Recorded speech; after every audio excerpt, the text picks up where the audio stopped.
शिरीन का चेहरा पूरी तरह से लाल हो गया था और उसने महल मालिक की ओर आंखें उठाकर देखा और कहा, महल मालिक जी, क्या आप मुझे गाते हुए सुनना पसंद करेंगे? महल मालिक ने अपनी हथेलियों से अपने चेहरे को सहारा देते हुए उसकी ओर देखा और कहा, मुझे संगीत बहुत ज्यादा पसंद है। ऐसी आवाजें जो मेरी पसंद की नहीं होती हैं या फिर मुझे परेशान करती हैं, मैं उस आवाज को बनाने वाले व्यक्ति की जीभ काट देने पर मजबूर हो जाता हूँ। आप निश्चित हैं कि आप अब भी गाना चाहती हैं? शिरीन ने अपने होठों को शुद्ध किया और गर्व से उत्तर दिया, मेरी आवाज को कई लोगों द्वारा बहुत अच्छा संगीत माना जाता है।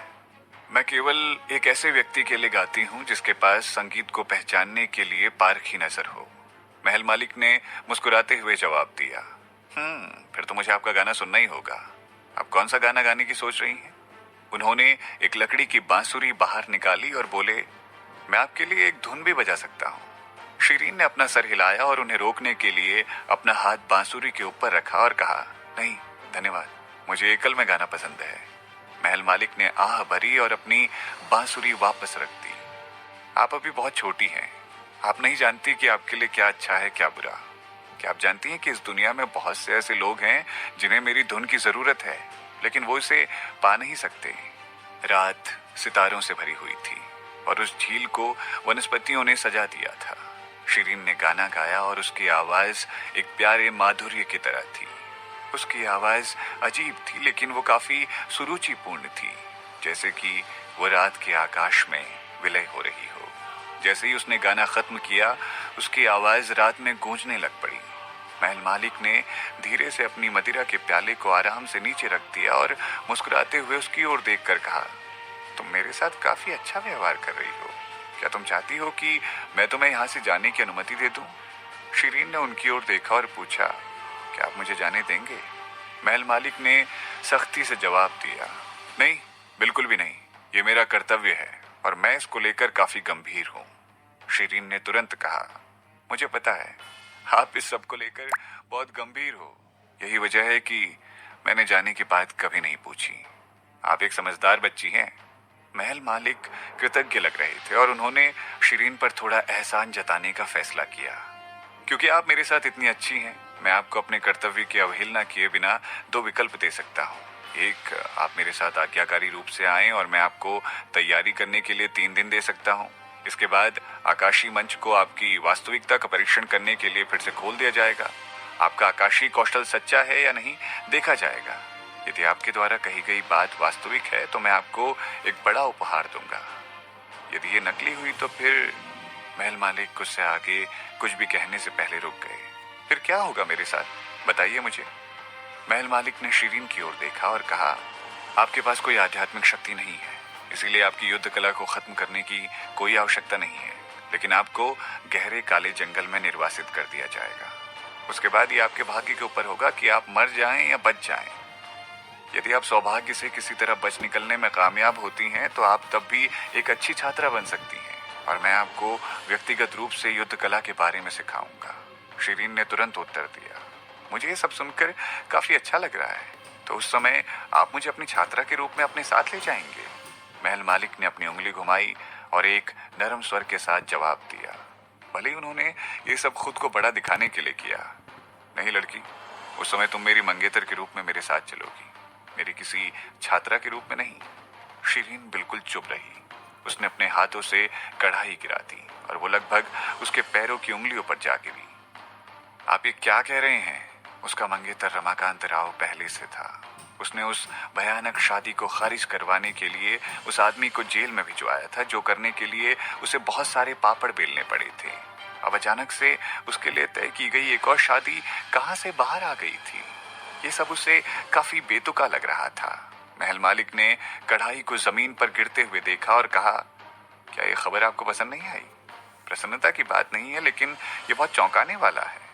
शिरीन की अभिव्यक्ति ऐसी थी मानो स्वर्ग से गिराई कोई ईंट उसे बच गई हो। आकाशीय ऋषिवर, आप मजाक कर रहे हैं ना?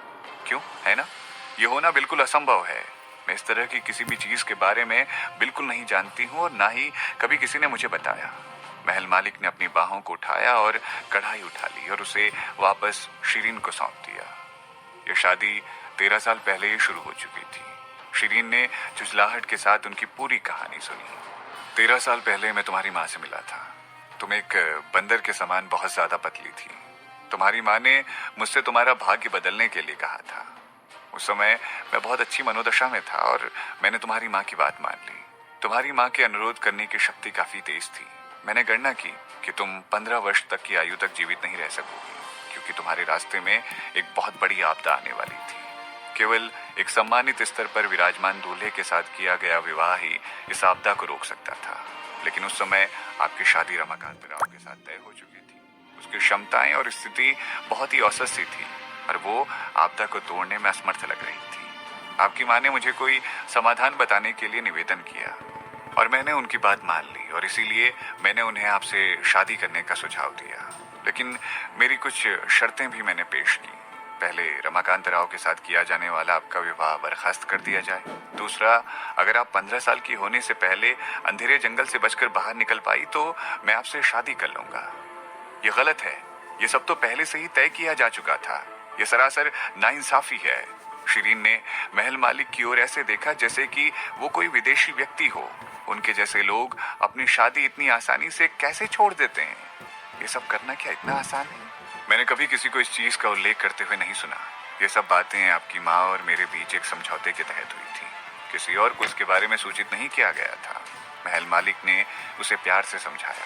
वो उसकी ओर देखकर मुस्कुराए और पूछा, मेरे जैसा गुणी और सुंदर मंगेतर आपके साथ होगा, क्या आपके लिए ये एक सुखद खबर नहीं है? सुखद? और ये खबर? नहीं, बिल्कुल भी नहीं। वो उनके जैसा विकृत मंगेतर बिल्कुल नहीं चाहती थी।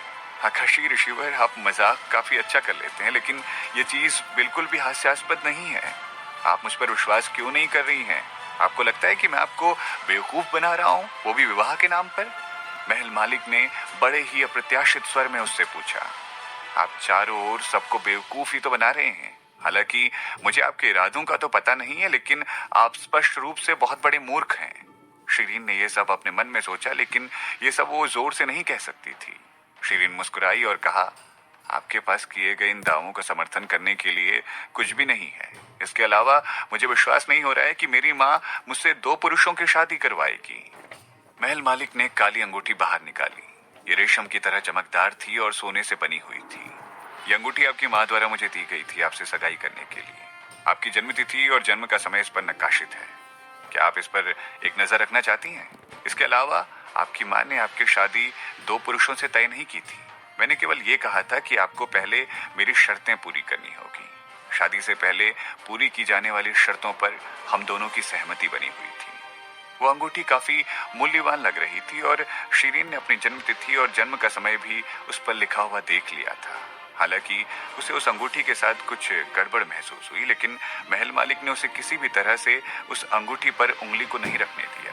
इससे पहले कि वो उसका बारीकी से निरीक्षण कर पाती, उन्होंने अंगूठी को वापस ले लिया। अब क्या तुम मुझ पर विश्वास कर रही हो? महल मालिक ने उसकी ओर देखा। शिरीन ने तुरंत उनसे सवाल किया, सगाई की अंगूठी दोनों पक्षों के पास होनी चाहिए ना? मैं कैसे मान जाऊं आपकी बात? मेरे पास तो कोई अंगूठी है ही नहीं। ऐसी अंगूठी दोनों पक्षों के पास है। ये अंगूठी एक अंगूठियों की जोड़ी का हिस्सा है और आपके पास दूसरा हिस्सा होना चाहिए। आपकी माँ ने आपके लिए इसे बनवाया था। दुर्भाग्य से वो बहुत जल्दी इस दुनिया से चली गई और वो अंगूठी शायद उनके साथ ही गायब हो गई। महान मालिक ने नरम स्वरों में उत्तर दिया, ये बात किसी को नहीं पता है और तुम्हारी माँ अब गायब हो चुकी है। इस बारे में किसी को भी नहीं पता चला है, क्योंकि मैं हमेशा चुप रहा। लेकिन मैं हमेशा अपना वादा रखता हूँ और मेरे पास कमजोरों पर अत्याचार करने लायक दिल नहीं है। क्या वो सच्ची अपना वादा निभा रहे हैं? क्या उन्होंने कमजोरों पर अत्याचार नहीं किया है? क्या अभी वो ऐसा नहीं कर रहे हैं? शिरीन ने उन्हें मन में तिरस्कृत किया, लेकिन उसने इसे व्यक्त नहीं किया। उसे कुछ बात अचानक याद आई और उसने महल मालिक की ओर देखते हुए कहा, यही कारण है कि आपने मुझे परीक्षणों के लिए मजबूर किया। अगर मैं एक खगोली छात्रा नहीं साबित होती हूँ तो आपके पास तो दुनिया के सभी कारण होंगे मुझे उस काले अंधेरे जंगल में फेंक देने के लिए, और आप मुझे वहां भेज देंगे ताकि मैं मर जाऊं। क्यों, है ना? महल मालिक ने मुस्कुराते हुए कहा, आप तो काफी समझदार हैं। शिरीन वहां बिल्कुल आवाक खड़ी थी। शिरीन के शब्दकोश में से शब्द बिल्कुल खत्म हो चुके थे। उसे अचानक से सब कुछ समझ आने लगा कि उसके सामने खड़े एक महान भगवान वास्तव में उसे मारने के तरीके ढूंढ रहे थे। क्यों, है ना? इस विवाह की सफलता की दर शुरुआत से ही बहुत कम थी। इसकी इतनी कम संभावनाएं थी कि इसे पूरी तरह से नजरअंदाज ही कर दिया गया था। हालांकि वो आधिकारिक तौर पर रमाकांत राव से जुड़ी हुई थी और उसके लिए वो सगाई तोड़ना बिल्कुल भी आसान नहीं था। अगर वो समय में पीछे यात्रा करके यहाँ तक नहीं लाई जाती तो इस शरीर की पुरानी मालकिन तो पहले से ही लंबे समय से मृत हो चुकी होती। वो वैसे भी बर्बाद ही हो जाएगी, भले ही वो मरी ना होती। शायद उस समय पर सगाई तोड़ने का विचार काम कर भी जाता, लेकिन ये बहुत शर्मनाक होगा। वो शायद खुद अपने पिताजी द्वारा एक सुअर के पिंजरे में फंस जाती और उसमें डूब जाती।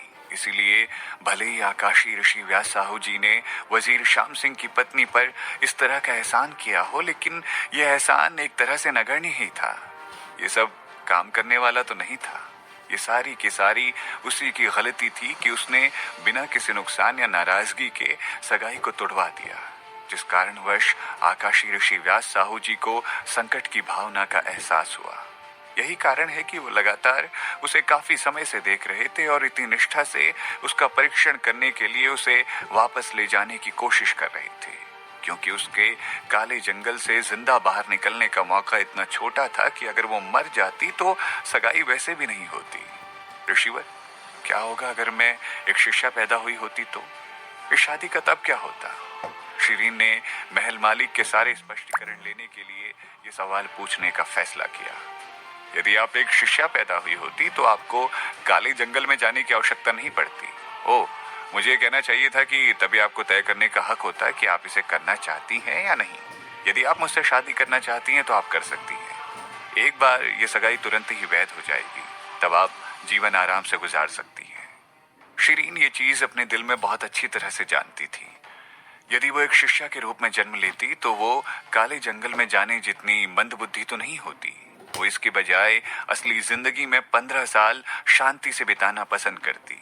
अगर उसे वास्तव में काले जंगल में ले जाया जाना था, पहली बात तो उसका वहां से बाहर निकलना नामुमकिन था।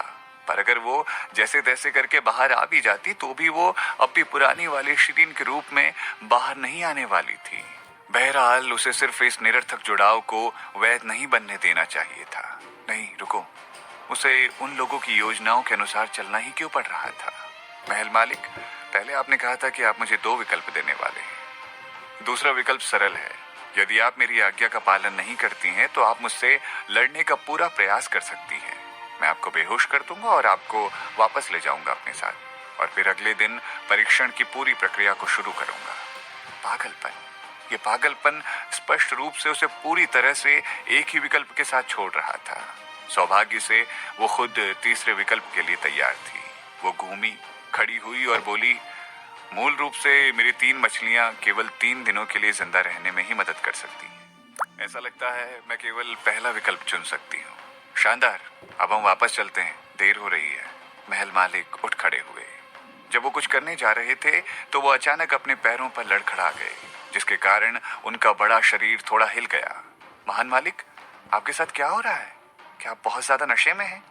देखभाल करने का नाटक करते हुए शिरीन ने महल मालिक से पूछा। महल मालिक ने उसकी ओर तीव्र दृष्टि से देखा। आसपास के सन्नाटे का वजन उसके लिए असहनीय होता जा रहा था। शिरीन उनके काफी पास थी।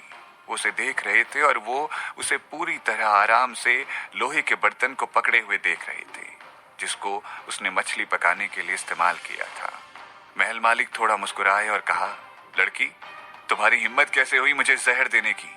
तुमने मुझे कैसे जहर दिया?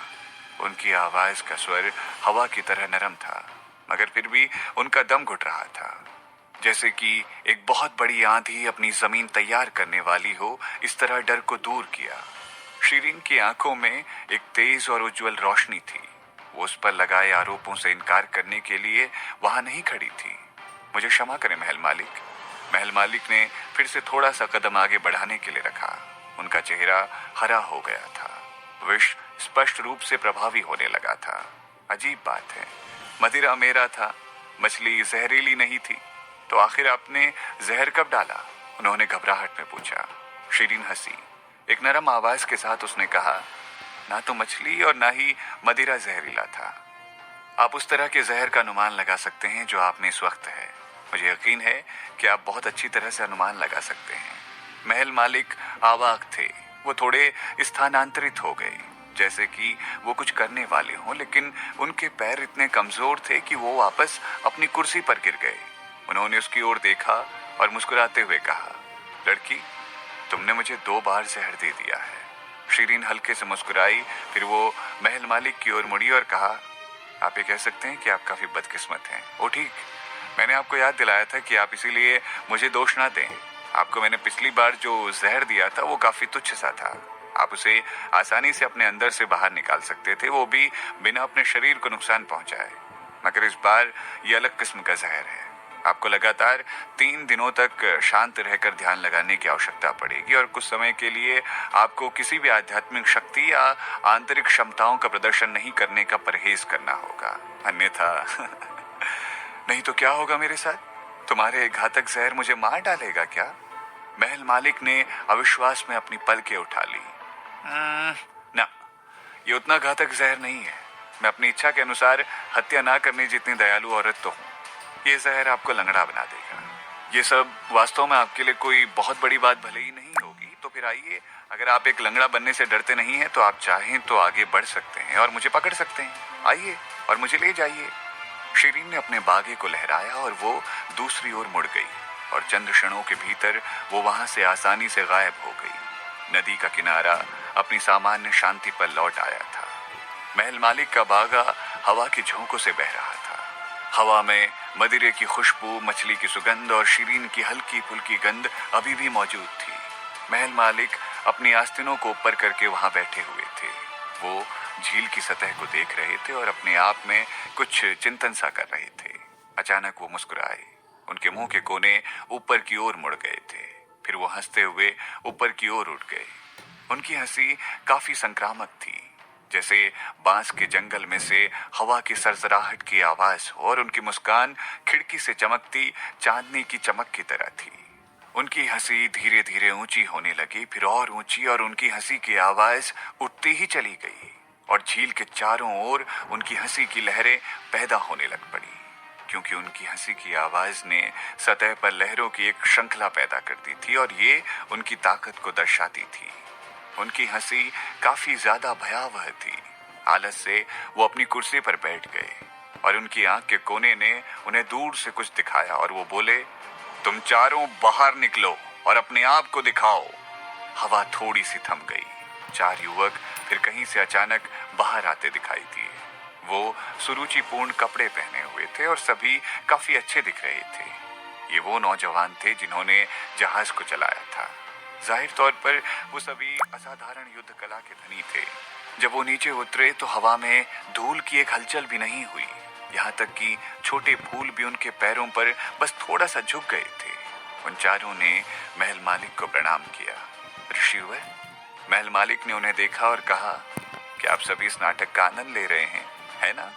क्या आप मेरी जांच करने नहीं आने वाले थे कि मैं जिंदा भी हूं या नहीं, ये जानते हुए कि मुझे जहर दे दिया गया था? चारों युवकों को झटका सा लगा और उन्होंने अपने सर को अस्वीकार मुद्रा में हिला दिया। पृथ्वी पर कोई भी आपको जहर देने के लिए सक्षम नहीं है। ऐसा करने वाले एक व्यक्ति को आपसे अधिक ताकतवर होना होगा। नहीं, ऐसा कुछ नहीं है। हाँ, पर मुझे जहर जरूर दिया गया है। महल मालिक ने अपने शब्दों के नरम स्वर को बाहर निकाला। उन्होंने अपनी आस्तीन से अपनी उंगली को प्रकट करने के लिए आस्तीन को पीछे की ओर लुढ़का दिया, जैसे कि वो एक ध्वज धारण कर रहे हों। एक बार जब चारों युवकों ने उनकी उंगली के स्पष्ट रंग को देखा तो उनकी अभिव्यक्ति पूरी तरह से बदल गई। उनकी हीरे से स्पष्ट त्वचा गायब हो गई और उसी क्षण में वो उंगलियां विशेष रूप से बैंगनी रंग की हो गई। वो अंगूर की तरह बैंगनी थी। आकाशी ऋषि व्यास साहू जी को वास्तव में जहर दिया गया था। वो चारों क्षण भर के लिए स्तब्ध रह गए। ऋषिवर, ये किस तरह का जहर है? युवकों ने पूछा। उनकी आंखें चमक रही थी। ऋषिवर, कैसा लगता है जहर द्वारा ग्रस्त होकर? ऋषिवर, आपको वास्तव में जहर दिया गया है? ऋषिवर, महल मालिक ने उन पर गुस्से से भरी एक नजर डाली और सोचने लगे कि ये 4 बेवकूफ आखिर क्या सोच रहे हैं। उन्हें अपने गुरु की बिल्कुल चिंता नहीं है क्या? इस सब के विपरीत वो सभी ऐसे रुचि दिखा रहे थे जैसे कि उन्होंने एक नई खोज कर ली हो। महल मालिक हंस पड़े और अपनी पलकों को उठा लिया और कहा, आप सभी को ये सब दिलचस्प लग रहा है कि आपको मेरी फिक्र नहीं है। ऐसा लगता है कि जैसे आप मेरे साथ हुई दुर्भाग्यपूर्ण घटना का आनंद ले रहे हैं। क्यों, है ना? उन्होंने एक ठंडी सी मुस्कान उन सब की ओर बिखेर दी। वो मुस्कान सर्द हवाओं के समान ठंडी थी। वो चारों युवा शब्दहीन हो गए थे। उन्हें आखिरकार एहसास हुआ कि वो अपने गुरु के प्रति गलत व्यवहार दिखा रहे हैं। इसीलिए उन्होंने अपनी अपरिवर्तनीय वफादारी दिखाने के लिए अपनी प्राकृतिक अभिव्यक्ति को जल्दी से छिपा लिया। हालांकि वो चारों नौजवान वास्तव में उनके लिए चिंतित नहीं थे। आखिरकार वास्तव में कोई भी ऐसा नहीं था जो ऋषि व्यास साहू जी को जहर देने के लायक भी हो। आकाशी ऋषि व्यास साहू जी निसंदेह रूप से अजेय थे। महल मालिक ने उन चारों पर एक नजर डाली और लंबी चौड़ी आहें भरी, लेकिन उन्होंने उन चारों की अज्ञानता के लिए उन्हें फटकारने की जहमत नहीं उठाई। उन्होंने फिर अपनी उंगली पर एक करीबी नजर डाली। कुछ क्षण बाद उन्होंने अपनी उंगली को हवा की ओर धीरे धीरे हिलाया और बैगनी रंग की गैस के रूप में हवा में गायब होने से पहले कुछ बैगनी रंग का रक्त उनकी उंगली की नोक से बाहर आता देखा जा सकता था। उनकी उंगलियां वापस अपनी हीरे जैसी स्पष्ट स्थिति में लौट आई थी और उनकी त्वचा पर कहीं भी चोट का नामो निशान नहीं था। जाहिर है उन्होंने खुद को जहर से मुक्त कर लिया था।